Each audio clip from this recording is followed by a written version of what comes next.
Regina Walter. I'm the volunteer executive director of Educating Children of Color Incorporated and also the founder. I'm a judge.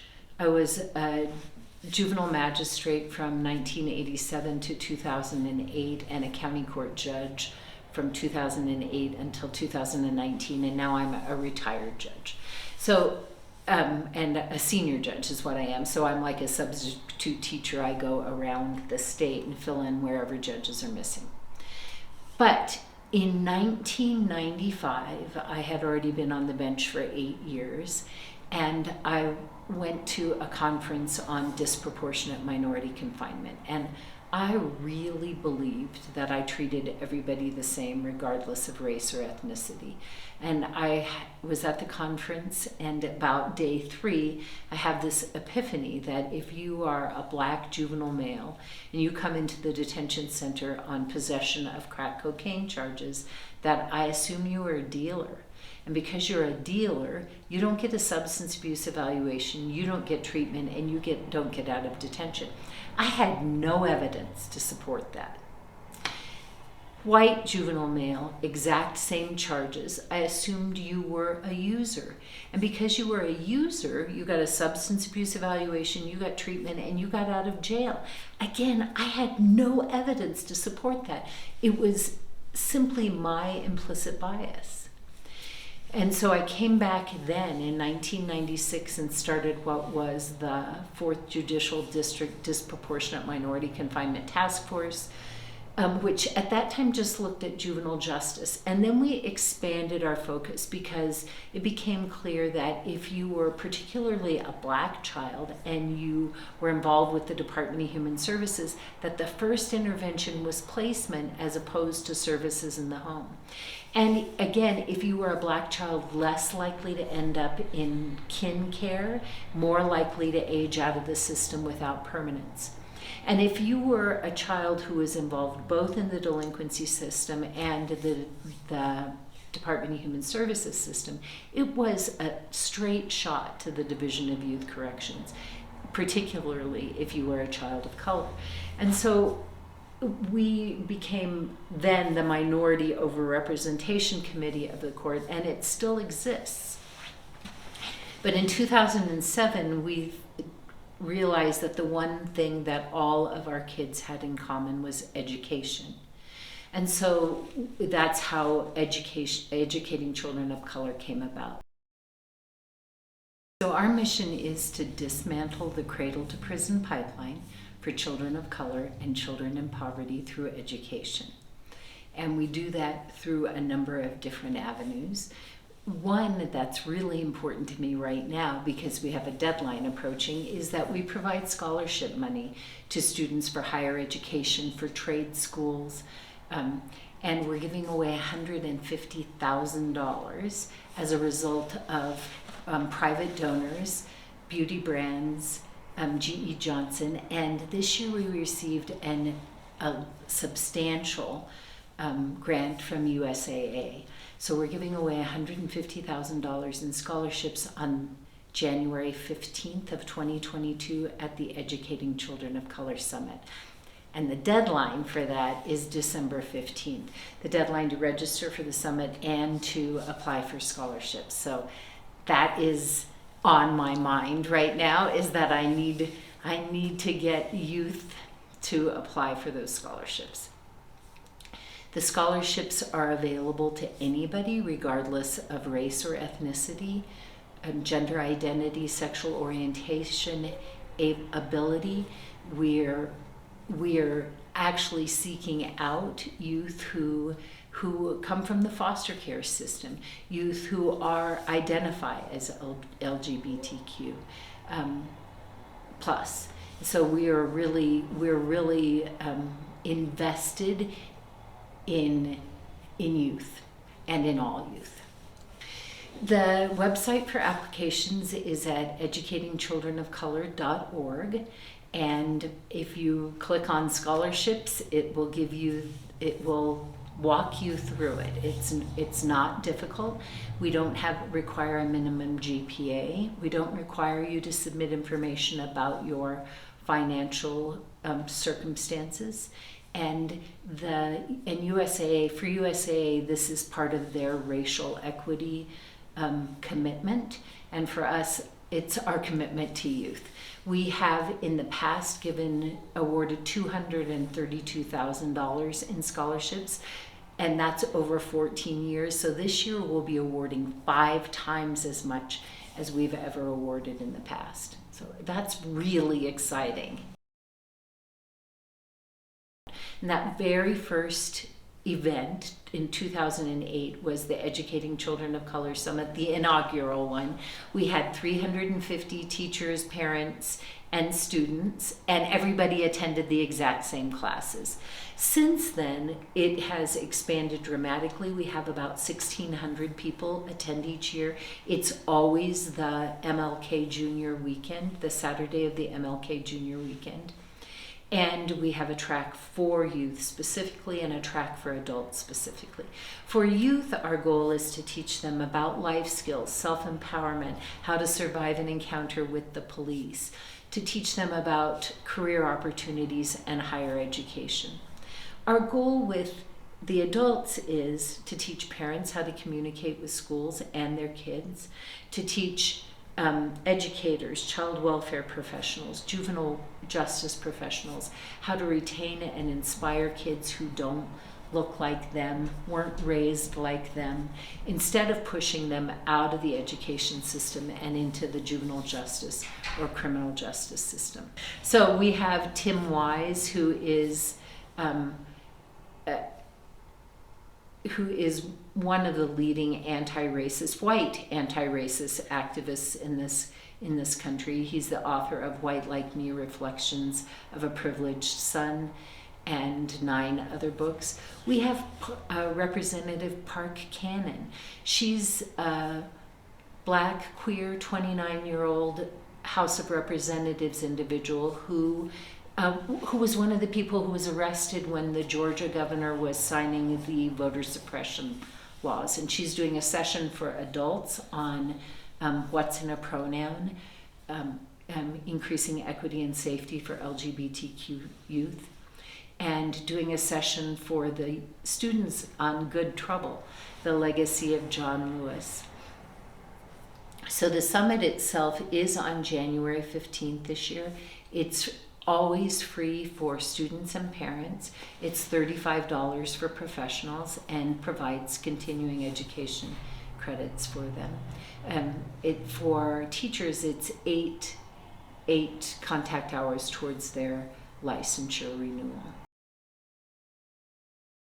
We also have a Leadership Academy, and the Leadership Academy has evolved over the years, but right now it is online and is once a month with 13 targeted schools. And again, our goal is to teach about leadership skills. It's to teach about your constitutional rights. It's to teach about, right now, part of our focus is that leadership is kindness and empathy, because I don't think that youth are seeing that very much from leadership. It's about mental health. How do you take care of yourself when things feel like they're crashing down upon you because of COVID, because of racial inequality, because of the things that you see on TV and you hear from your elders? So that's part of the focus of the Leadership Academy. And the Leadership Academy also is designed to take youth who wouldn't normally be in leadership roles and teach them what it means to be a leader, so that they can assume those roles. I think for a lot of them, they're youth who have been overlooked as potential leaders. So. We also have Diversity University, which has historically been a week-long exploration of implicit and explicit bias. It's an opportunity for adults to look at their own implicit bias and how it impacts equity for those they serve or equity for those they interact with. And I have just developed a 2-day version of that because not everybody can devote a full week. And because we've always done it as a full week, it's been limited to the summer, particularly when educators have some free time. So as a result of a recent Transforming Safety grant, we are able to make that available much more broadly than we ever have. And so I have offered it to the juvenile court, I've offered it to the police department, and we're working on making that happen. But it is, for your teachers who are in attendance, the 1 week, or who are watching, the 1 week version is worth 40 contact hours. It's 2.5 graduate credits. And it has been $80. I Inspire is pretty cool. It is designed to recognize youth who would not normally be recognized for their inspirational story. And so we take nominations, and they primarily come from guardian ad litems, from the Department of Human Services, from CASA, and frequently the youth that we recognize have been in the foster care system, or have overcome substance abuse, or have overcome a history of being shuttled from one foster home to another and still managing to persevere and graduate from high school. Some are youth who have overcome significant medical issues. We honor 5 or 6 youth each year. They get $100. They get recognized by the Board of County Commissioners, and there's a proclamation about them. They get a video of their experience, and they also get to trail or shadow a professional of their choice. That's the I Inspire program. And we'll take nominations from anybody for that. And that is usually solicited through the Minority Overrepresentation Committee. Our very first scholarship was granted in 2008 to a Latina from Colorado Springs named Dulcie Egan. And Dulcie is now Dulcie Davis. She's the mother of 2 children who are gorgeous. But she also went to Mesa University, and as part of her career has been the continuing education coordinator for physicians in Utah and Colorado. And I just think that's amazing. The number of youth who have used our scholarships and then gone on to get PhDs, I think we have 5 youth who have PhDs. Right now we have scholars in probably 12 different colleges. So that is just so exciting. And every year we hear from a youth who will say, I never thought about college until I was on the campus for educating children of color. And then I heard that it was possible for me to go to college for free. And then I won an educational gift. So at the summit, we just draw names out of the hat for juniors and seniors for $500 education gifts. And we also give away laptops. And we just draw names out of the hats for laptops also. This year, we're going to do the same for the adults. So for educators, we will be giving $500 gifts that are for either classroom enhancement or for furthering their education. So we'll be drawing 5 names out of the hat this year for educators at the Educating Children of Color Summit. And that's new for us, and that's part of the USAA grant, is that they really wanted us to up the number of awards we gave to teachers. So that's fun. We We are partnering again this year with Omega Psi Phi, which is a historically Black fraternity. We'll be giving two $2,000 scholarships. One will be to honor Gerald Gatlin, who was a member of our committee who's been really active in this community with the African American Youth Leadership Conference and with ECOC, and who died unexpectedly this summer. So one of those will be in his honor.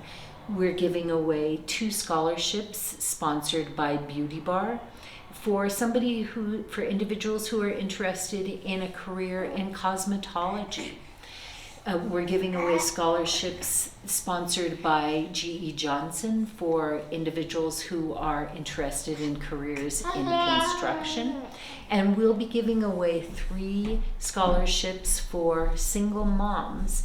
They're $500 each. They're in honor of Ann Dolores Scott and sponsored by the Tracy Scott family. So we have some scholarships that are very unique. We also always give scholarships that are based on the theme of the summit. And this year's theme of the summit is we are the ones we've been waiting for. We are the change we seek. A quote from Barack Obama. One interesting thing about our scholarships is that for many of them, you don't have to write an essay. You could do a performance piece, you could write a spoken word poetry and perform it. You could do a sculpture or a painting as long as it meets the theme, and it's obvious to the scholarship judges that it meets the theme. It's an opportunity for students to really showcase their skills in a way that some scholarships are not. So you might do a dance. We've had a number of years when the grand prize winner of our theme scholarship was a lyrical dance to music that really met the theme and that the individuals had choreographed themselves. So I think that's unique about our scholarships. So because we have these scholarship opportunities, we do scholarship writing and financial aid workshops. There's one this Saturday, December 4th, from 1 to 2:35, and there's another one on December 11th, again from 1 to 2:35, to make sure that people are writing great essays and great college applications. And that they know about financial aid opportunities. The other thing that we're doing this year that we've never done before is in part of our collaboration with Colorado College. The winners of the USAA Equity Scholarships will there are 6 college readiness classes that they will attend, and we're making that available to all of our scholarship recipients. So that will be really exciting. It's stuff as basic as how do you email your professor when either you need more assistance, or you need to be excused from class, or you are unhappy about an event. Because most of us don't know that. How do you take advantage of the writing center, the math center? Because for a lot of our students, if you're a first year student, you don't know they exist, but 2 may think that there's some kind of shame associated with using those resources, when we know that great scholars use those resources. They will have an opportunity to take a math assessment to know where they need assistance, and will offer assistance but not require that. So that's a really fun boost to what we've offered students in the past. Making sure that they go to college armed with some additional skills that they might not have. I'm a first generation college student. I had no idea what was available to me, and I didn't take advantage of those things either. So I'm excited that we're able to offer it. So we were until August an all-volunteer organization and have been since our inception in 2007. We just hired a part-time assistant to the executive director in August of this year, and so we always need volunteers. We would love volunteers to be on the scholarship committee, to be reviewing the scholarship applications. We need people. It's a little bit different since we're not in person, but we think we're returning to in-person events next year. So we need people the day of the event doing registration, doing, handing out name tags, handing out backpacks, handing out t-shirts. We always need people on our committee because the more ideas, the better we are about inclusivity and equity. And so we would welcome members to join our committee. And in order to do that, you can just go to educatingchildrenofcolor.org, go to the Contact Us page, and email, and we'll respond to you immediately with a job. This year, what I need is Zoom hosts. So if you wanted to attend the summit, but also wanted to be a Zoom host for a room, that would be great. I need 10 more Zoom hosts right now. So you don't have to have your own Zoom room. Colorado College will be supplying the Zoom room. I just need hosts. We would like to expand our capacity to serve at the summit. We would like to become a household name. Every year we struggle to get people to register for the summit, to know about the options that we provide. So we'd like to figure out how to become more visible in this community. We'd like to be able to hire a full-time executive director, and at some point we might like to have a physical location, but that's not critical to us. What's really critical to us is getting as many people to attend and benefit from Diversity University and from the Educating Children of Color Summit and from the Leadership Academy. Equity is our focus. And that's what we want. We want to be able to achieve that in our community, and expanding our programs to help achieve that is part of our goal. I have 3 resources I'd like to recommend to individuals, and they are part of Diversity University.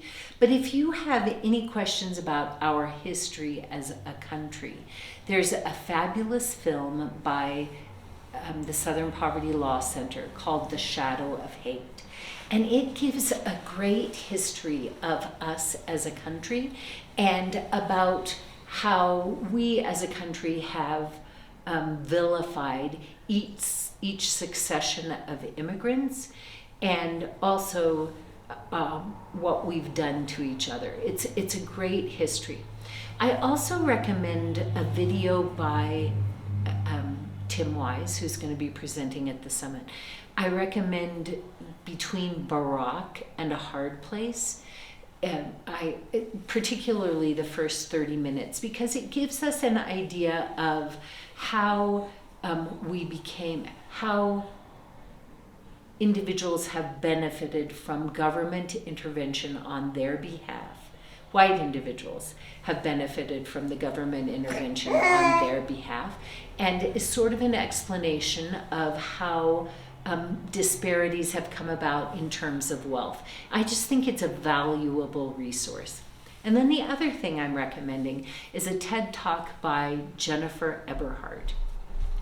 She's a professor at Stanford. She's a psychologist. She's been on the Trevor Noah show, and there's an article about her in Science magazine. And she studies implicit bias, in particular with police departments.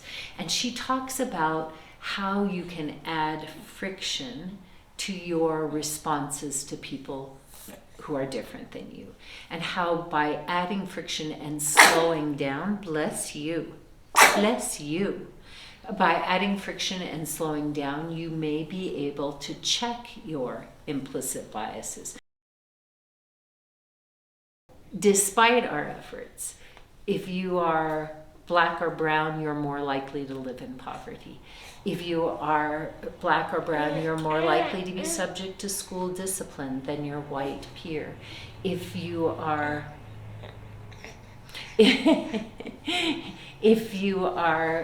particularly if you're Black, you're more likely to be subject to school discipline. If you're a Black girl, you're 6 times as likely to be punished for behavior that your white peer has also engaged in but not been punished for. And you're more likely to end up in the juvenile justice or adult criminal justice system. And we want that to end. We would like systems to be equitable for everyone. And I talked to lots of people about, in particular, the juvenile and criminal justice system. And there's so much evidence that people who are Black and brown are frequently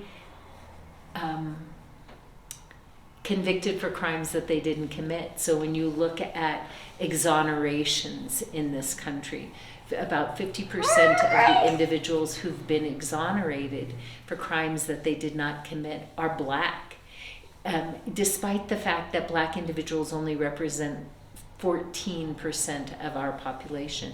And the 2 most recent are the individuals who were exonerated for murdering Malcolm X, both Black men who just recently became exonerated.